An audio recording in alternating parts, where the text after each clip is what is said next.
Alrighty, so today I'm at Merli Sarnoski Park, which is around Carbondale, Pennsylvania. I've been here once before with Zane, like 2 years ago, maybe a year ago, and it was covered in leaves, pretty cold out, and we didn't really get to everything that we wanted to find, but I just felt like it wasn't quite the experience that we wanted. So today, on a very windy day, I've come back to try and find some more stuff, maybe get a bit more flow with less leaves on the ground. And I just really haven't seen many good YouTube videos of this place, so hopefully I can do it a little bit of justice today.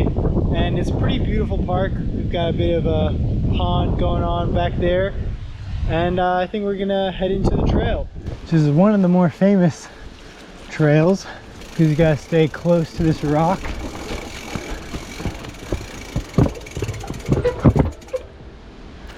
A little shoulder dab. To get here, I take Boneyard off the road, and pretty quickly you turn on to Squeezeplay, which has that tight rock formation that you can just squeeze through if your bars aren't too wide. You then start to notice these rock shells that begin to line the trails everywhere, and it's super cool to ride along. Oh yeah. It's chunky. Oh, let's go. Merli is such a raw trail system where you always have to be on your A game. The roots and rocks here are absolutely relentless. Oh. I don't know where the trail is going. Scrub.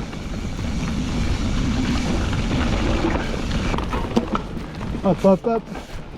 You have to like technical rocky climbs if you're gonna come here.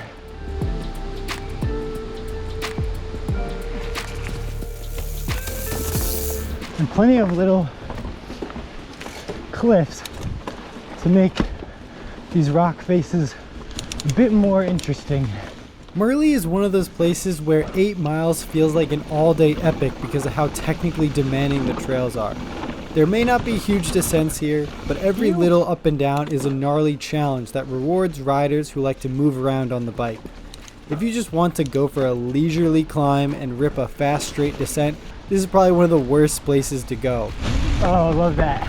And as much as I like ripping a fast descent, every once in a while, I just have a yearning for some technical, rocky mess of a trail system. Very few features, very natural feeling, and Merli just hits the spot. As well as Mossy Mountain, which is in Scranton. I don't know why, but Scranton seems to really love their rocky, gnarly, slow, pedally trails. And I kind of love it. Ducking branches, getting gnarly. Once you finish on Squeezeplay, you can take Boneyard down to heart rate 280.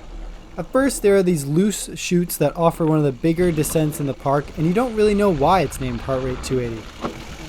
Oh, what is this? Until you hit these beautiful rock outcroppings on the backside of the hill that you have to climb. So famous.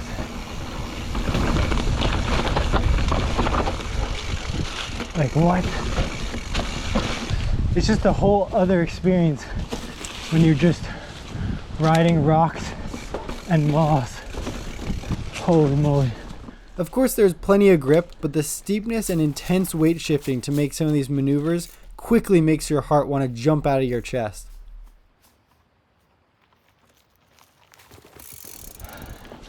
Heart rate approaching 280.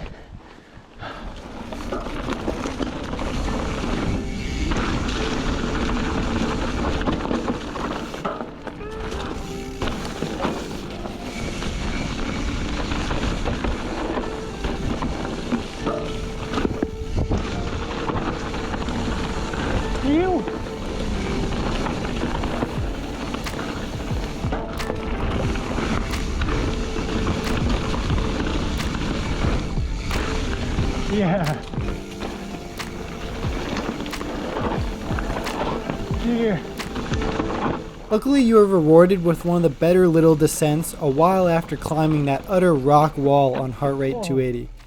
This eventually leads to my brother's trail, which is another fun but exhausting section. I went pretty hard to try and keep my flow going as much as possible while navigating some exposure on these mossy ledges. Oh, in that pocket.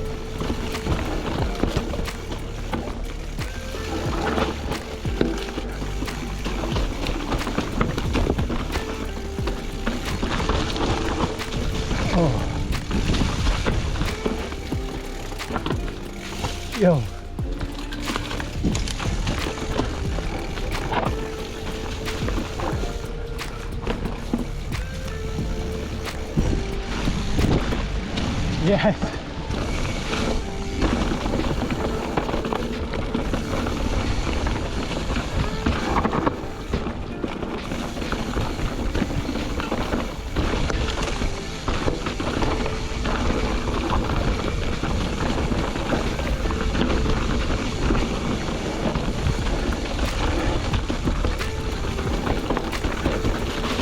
Oh, yeah.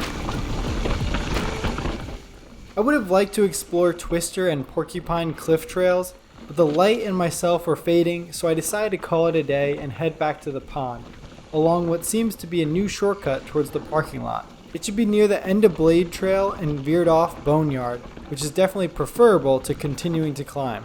Merli is a super cool place to ride, and if you're in the Scranton area and like slower, rocky tech trails, Merli and Mossy are great spots.